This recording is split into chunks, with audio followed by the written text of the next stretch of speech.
الرحمن الرحیم. ناظرین، میں ہوں نعیم صدیقی. ناظرین، انسان اپنی زندگی میں مختلف قسم کے خواب دیکھتا ہے. کچھ خواب آپ رات کو سوتے ہوئے دیکھتے ہیں، لاشعوری طور پر دیکھتے ہیں، اور ہر خواب کی کوئی نہ کوئی اہمیت ہوتی ہے.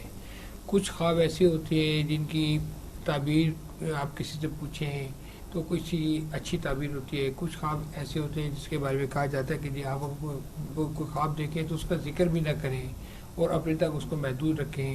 اگر آپ ہسٹری میں دیکھیں تو حضرت یوسف علیہ السلام نے جب وہ قید ہوئے تو ایک شخص نے ان سے پوچھا کہ بادشاہ نے یہ خواب دیکھا تھا تو مجھے اس کی تعبیر بتائیں. تو وہ ایک خواب ان کا بڑا مشہور واقعہ ہے. اس کے علاوہ جب نور الدین زنگی جو بادشاہ تھے ان کو حضور پاک صلی اللہ علیہ وسلم خواب میں آئے، ان کو بتایا کہ مدینہ میں میرے جو روضہ مبارک ہے اس کے ارد گرد کچھ لوگ جو ہیں وہ کھدائی کر رہے ہیں. تو نور الدین زنگی پھر وہاں پہ پہنچے اور انہوں نے دو یہودیوں کو وہاں پہ دیکھا کہ جو رات کو وہاں پہ خندق کھود رہے تھے اور روضہ مبارک تک جانے کی مضمون جسارت کرنے کی کوشش کر رہے تھے. تو اس طرح کے خواب جو ہیں بعض کا آپ کے خواب میں بڑے بڑے لوگ آتے ہیں، بڑی بڑی عظیم ہستیاں آتی ہیں، اور اگر آپ کے خواب میں حضور پاک صلی اللہ علیہ وسلم آئے ہیں تو میں سمجھتا ہوں تو یہ تو انسان کے لیے بہت بڑی معراج ہے کہ اس کے خواب میں سرور کائنات دو عالم جو ہیں وہ آپ کے خواب میں آئیں اور آپ ان کو خواب میں دیکھیں. تو اسی طرح آج ہمارے پاس محمد قاسم صاحب آئے ہیں جن کا جو یہ بیان کرتے ہیں، جن کا گمان بھی ہے، جن کا یہ خیال بھی ہے، اور جو مختلف اوقات میں اپنے خوابوں کے بارے میں بتا چکے ہیں کہ حضور پاک صلی اللہ علیہ وسلم کافی عرصے سے ان کے خوابوں میں آ رہے ہیں. بلکہ وہ کہہ رہے ہیں کہ اپنے پہلا خواب میں جب وہ آئے تو وہ چھوٹی عمر کے تھے، اور اس کے بعد 13 سال کی عمر میں انہوں نے ان کو حضور پاک صلی اللہ علیہ وسلم کو خواب میں دیکھا. اس کے بعد 17 سال کی عمر میں حضور صلی اللہ علیہ وسلم کو خواب میں دیکھا. پھر مسلسل کئی دفعہ حضور پاک صلی اللہ علیہ وسلم ان کے خواب میں آئے. تو ہم اپنے پروگرام میں ویلکم کرتے ہیں جناب قاسم صاحب کو. قاسم صاحب، ویلکم ٹو دا شو. جی، تو ہم یہ پوچھنا آپ سے چاہ رہے ہیں کہ آپ نے سب سے پہلے حضور پاک کو کب خواب میں دیکھا؟ جو میں نے اپنے لائف میں محمد صلی اللہ علیہ وسلم کو اپنی خواب میں دیکھا تو اس وقت میری عمر تقریباً 13 سال تھی. جی. تو اس وقت میں نے ان کو اپنی خواب میں دیکھا تھا. جی. ان کی زیارت نصیب ہوئی تھی. جی. تو آپ خواب کی کیا اہمیت، آپ کے نزدیک جو ہے جب آپ ان کو آپ نے خواب میں دیکھا تو آپ نے کیا فیل کیا، یا آپ کو کیا فیل ہوا، یا آپ سمجھیں کہ جو کیا پیغام آپ نے اس سے اخذ کیا ان کو خواب میں دیکھنے؟ وہ میں خواب سنا دیتا ہوں. اس میں یہ ہوتا ہے کہ ایک چھوٹا سا اسٹیڈیم سا ہوتا ہے جس میں بچے، مختلف بچے میری ہم عمر کے کھیل رہے ہوتے ہیں، کرکٹ کھیل رہے ہوتے ہیں. کچھ فیلڈنگ کے مختلف پوزیشنز پہ ہوتے ہیں، 2 بیٹنگ کر رہے ہوتے ہیں، ایک امپائر اور ایک بولر. تو میری جو پوزیشن ہوتی ہے وہ 3rd مین کی طرف ہوتی ہے. جہاں پہ وہ VIP سیکشن ہوتا ہے وہاں پہ میری نظر پڑتی ہے. تو میں دیکھتا ہوں کہ محمد صلی اللہ علیہ وسلم وہاں پہ تشریف لے کے آتے ہیں. تو ان سے پھر اللہ کہتا ہے کہ آپ ان بچوں میں سے جو سا بچہ چننا ہے وہ آپ مجھے چن کے تو بتا دیں. تو حضرت محمد صلی اللہ علیہ وسلم سب بچوں کی طرف ایک ایک نظر ڈالتے ہیں، پھر اینڈ میں میری طرف نظر ڈالتے ہیں. تو پھر وہ اللہ تعالیٰ سے فرماتے ہیں کہ یا اللہ میں نے اس بچے کو چنا. تو اس کے بعد پھر میں خود بھی کہتا ہوں کہ یہاں پہ مجھ سے بھی اچھے لوگ بچے ہیں جو کرکٹ کھیل رہے ہیں اور مجھ سے اچھا کھیل پیش کر رہے ہیں.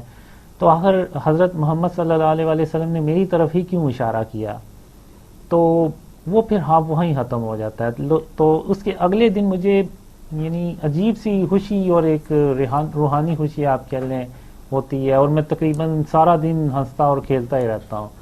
تو وہ جو دن ہوتا ہے وہ میں نے اپنی لائف میں دوبارہ نہیں دیکھا کبھی. لیکن اس پہ عام آدمی کیسے یقین کر سکتا ہے؟ اس کو ہم کیسے اس کو تشہیر کیسے کر سکتے ہیں، یا اس کا پیغام کیسے کسی کو دے سکتے ہیں؟ مطلب ایک کنونسنگ پوائنٹ کیا ہو سکتا ہے اس میں ایک تو حدیث بھی ہے کہ جس نے حضرت محمد صلی اللہ علیہ وسلم کو خواب میں دیکھا تو اس نے انہی ہی کو دیکھا، کیونکہ شیطان ان کی جو روپ ہے وہ نہیں دھار سکتا. جی.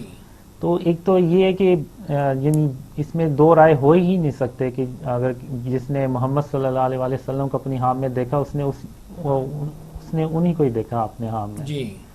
اور وہ شیطان نہیں ہو سکتا. وہ تو بات آپ کی ٹھیک ہے کہ آپ ایک ہوتا ہے کہ روحانی طور پہ آپ نے ان کو خواب میں دیکھا جی، اور آپ اس سے دنیا کو کیا پیغام دینا چاہتے ہیں؟ مطلب آپ ناظرین کو کیا بتانا چاہتے ہیں کہ آپ نے جو چیز اخذ کی یا جو آپ کو روحانی اس سے تمانیت آپ کے اندر ہوئی، آپ کو ایک ایلیویٹڈ فیلنگ نظر آئی، تو مذہبی طور پہ جو ایک ایز اے مسلم یا مسلم امہ کو جب اس قسم کی جب جو چیز سامنے نظر آ رہی ہوتی ہے تو کوئی نہ کوئی آپ کے اندر پھر ایسا کیا چینج آئی، ایسی کیا ڈیولپمنٹ ہوئی کہ جو آپ آگے اس کو لوگوں کو اس کا پیغام دیں؟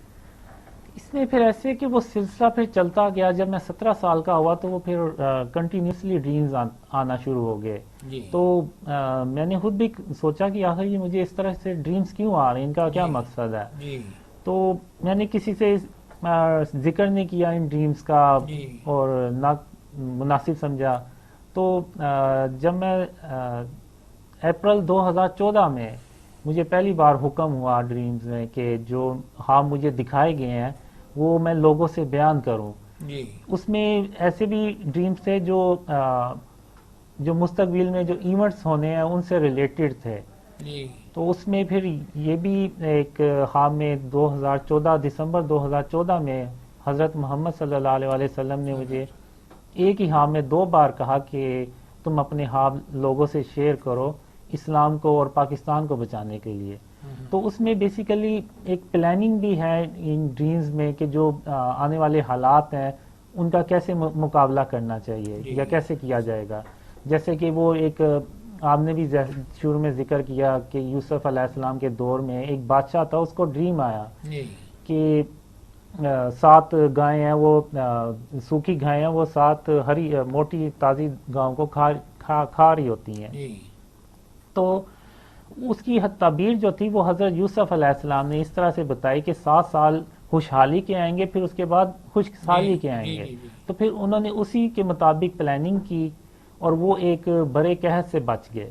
تو یہ بھی پلاننگ ان ڈریمز میں ایسی ہی ہے کہ وہ اگر ہم اس پہ یعنی عمل کریں گے تو پھر ہم ایک بڑے مشکلات سے بچ جائیں گے. مطلب آپ کی اپنی جو آپ خود خواب دیکھتے ہیں، جو آپ نے حضرت صلی اللہ علیہ وسلم کو خواب میں دیکھا، تو ایک تو یہ ہوتا ہے کہ مسلم امہ کو آپ نے کس طرح کا پیغام اپنے طور پہ کیا پیغام دینا چاہیں گے، یا جو آپ کی اپنی اس کے ایک فیلنگ کنورٹ ہوتی ہے آپ کی کہ آپ خود اپنے طور پہ بھی کوئی خواب دیکھتے ہیں، خود بھی کچھ چیز دیکھتے ہیں آپ؟ نہیں، یہ میں اپنی طرف سے تو کوئی خواب نہیں دیکھتا، نہ میرا ایون خواب میں کوئی اختیار ہوتا ہے کہ میں کوئی اپنی طرف سے سوال کر سکوں، ایسا کچھ بھی نہیں ہے. اور جو ڈریمز میں زیادہ پیغام یہی آیا کہ جو شرک اور اس کی اقسام ہے اس سے اس ملک کو پاک کیا جائے، اس کے بعد تبھی وہ اللہ کی رحمتیں اور برکتیں نازل ہوتی ہیں. شرک تو دیکھیے، شرک تو ویسے ہی اسلام میں بالکل جائز نہیں ہے. سب سے ناپسندیدہ چیز جو ہے وہ شرک ہی ہے. لیکن اگر آپ ماڈرن دور میں جو ماڈرن اگزامپل ہیں شرک کی، تو وہ تو آج کل آپ دیکھیں تو جگہ جگہ نظر آتی ہیں. ایون جب مجھے خواب میں دکھایا گیا کہ یہ شرک یہ بھی شرک کے زمرے میں آتا ہے، یہ بھی چیزیں شرک کے زمرے میں آتے ہیں، تو پھر میں نے اس کے بعد اندازہ لگایا یہ تو یعنی نہیں، وہ تو دنیا میں جو جس طرح کی لا قانونیت ہے یا جس طرح اس طرح دنیا کے حالات چل رہے ہیں، جس طرح مسلمان وقت کے ساتھ ساتھ جو ہے کمزور ہوئے، آہستہ آہستہ اب آئندہ آنے والے وقتوں میں آپ کیا فیل کرتے ہیں کہ کیا مسلمانوں کے حالات ہوں گے، یا مسلمان کس طرح غلبہ پائیں گے، یا مسلمان کے حالات کیسے بہتر ہوں گے؟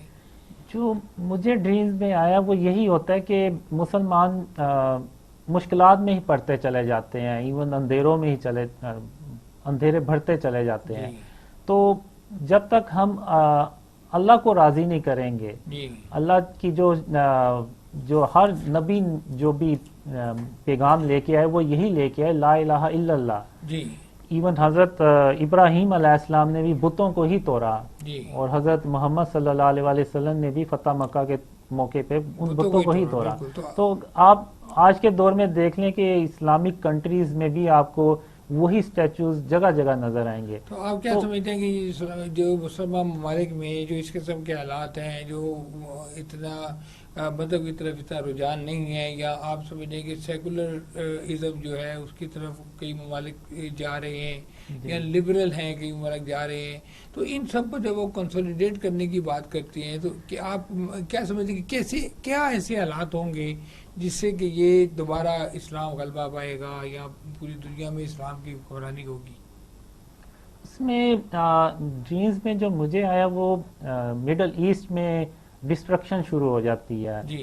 تو دوسری طرف یہ جو ڈریمز ہوتے ہیں یہ ملک کے آرمی چیف جو ہیں ان تک پہنچتے ہیں، پھر میں ان کو ایکسپلین بھی کرتا ہوں. اچھا آپ یہ بتائیں کہ آپ نے مطلب کافی ماشاءاللہ پاکیزہ خواب دیکھے ہیں، کچھ آپ کے اندر بھی اللہ تعالیٰ نے آپ کو طاقت دی ہوگی، کچھ آپ بھی سوچتے ہوں گے، تو آپ ان خوابوں کی روشنی میں پاکستان کے جو حالات ہیں یا جو واقعات اس وقت مسلم امہ کے ساتھ ہو رہے ہیں ان کے بارے میں آپ کا اپنا کیا تاثر ہے؟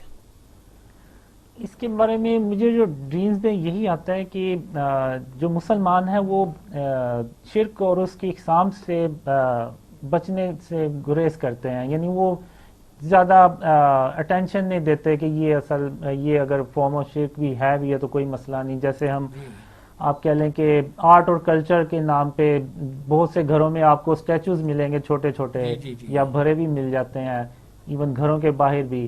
تو یہ بیسیکلی فارم آف شرک ہی ہے. اللہ قیامت کے دن جس کے چاہے گا گناہ بخش دے گا. شرک تو اللہ کے نزدیک سب سے ناپسندیدہ چیز جو ہے وہ شرک ہے، ٹھیک ہے جی، ناقابل معافی ہے، ٹھیک ہے جی. اور جس نے شرک کیا اس نے گویا اپنی جان پہ ظلم کیا. بالکل. تو جب ہم ان چیزوں سے اپنے آپ کو نہیں بچائیں گے تو پھر اللہ جو ہے وہ ناراض ہوتا ہے. جو ہے مسلمان امہ جو ہے وہ شرک سے اپنے آپ کو بچانے کے لیے کیا اقدامات کرے، آپ کیا سجیسٹ کرتے ہیں؟ اس کے لیے پھر یہی ہے کہ ہم جتنے بھی ہم نے جو بھی گھروں میں اسٹیچوز ہیں، غیر ضروری تصاویر ہیں، ٹی وی ہیں، تصویریں ہیں، اسٹیچوز ہیں، جو سیلیبریٹیز کی ہم تصویریں لگا لیتے ہیں اکثر اپنے گھروں میں، وہ بچپن میں گھروں میں کہتے تھے کہ جی گھر میں تصویر نہ لگاؤ. جی. اب وہ جو یہ ساری فارم آف شرک ہے. اب یہ جیسے جی اب یہ جیسے جیسے چیز پھیلتی جا رہی ہے ویسے ویسے مسلمان اندھیروں میں ڈوبتے جا رہے ہیں. پھر جب مسلمان یہ جب ڈریمز اسپریڈ ہوتے ہیں ان سے اپنا مقام دوبارہ کیسے حاصل کر سکتے ہیں؟ وہ اسی طرح ہی حاصل کر سکتے ہیں کہ جب تک ہم یہ شرک سے اپنے آپ کو ہر طرح کے شرک اور اس کی اقسام سے نہ صرف گھروں کو پاک کریں گے بلکہ اس ملک کو بھی پاک جب تک نہیں کریں گے تب تک یہ اللہ کی مدد نہیں آئے گی. تو بیسیکلی ابھی ہوتا کیا ہے کہ ہم جو بھی پلان بناتے ہیں اس ملک میں خوشحالی لانے کے لیے، بہتری کے لیے، وہ کامیاب نہیں ہوتے کیونکہ اس میں اللہ کی مدد ہمارے ساتھ نہیں ہوتی.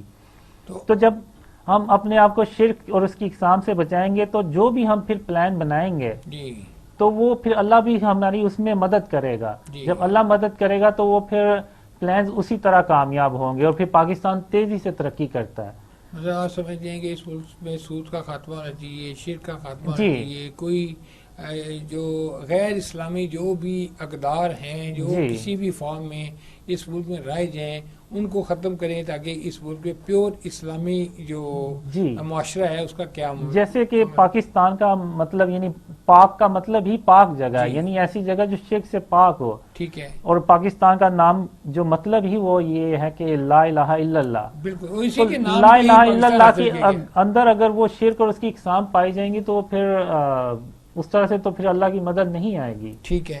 تو آپ یہ سمجھتے ہیں کہ بنیادی طور پہ ایک شرک جو ہے اس کا خاتمہ بہت ضروری ہے. جی. اور مجھے جو ڈریمز میں آیا کہ اللہ میری مدد ہی اس لیے کرتا ہے کہ میں نے اپنے آپ کو شرک اور اس کی اقسام سے بچانا شروع کر دیا. ٹھیک ہے. اور آپ دیکھ لیں کہ میرے ڈریم پہ بہت زیادہ جو ایسے لوگ بلیو کرتے ہیں جن سے میں کبھی زندگی میں ملا بھی نہیں. ٹھیک ہے. اور نہ میں نے ان سے کبھی چیٹ بھی کی ہو، کبھی میں نے کسی سے چیٹ بھی نہیں کی، اور لیکن وہ ڈریم پہ بلیو کرتے ہیں. تو یہ سب اللہ کی مدد سے ممکن ہے. مڈل ایسٹ کے بارے میں جو اس وقت وہاں پہ حالات ہے، عراق ہے، لبنان ہے، اس طرح یمن ہے، وہاں پہ جس طرح سے اس وقت مسلمانوں کے ساتھ حالات چل رہے ہیں، یا دنیا میں انسٹیبل ہیں ان علاقوں میں لوگ، ان کے بارے میں آپ کیا کہتے ہیں کہ وہ ان کے حالات کب تک بہتر ہو جائیں گے؟ آپ کا کیا خیال ہے کہ کیا ان کو کیا ایسے اقدامات کرنے چاہیے کہ مسلمانوں کو، پوری مسلم امہ کو یونائٹڈ ہو کے کیا ایسا قدم اٹھانا چاہیے کہ دنیا میں مسلمان جو ہے نا وہ پاورفل ہو جائے، طاقتور ہو جائے، دنیا میں غلبہ حاصل کر لیں؟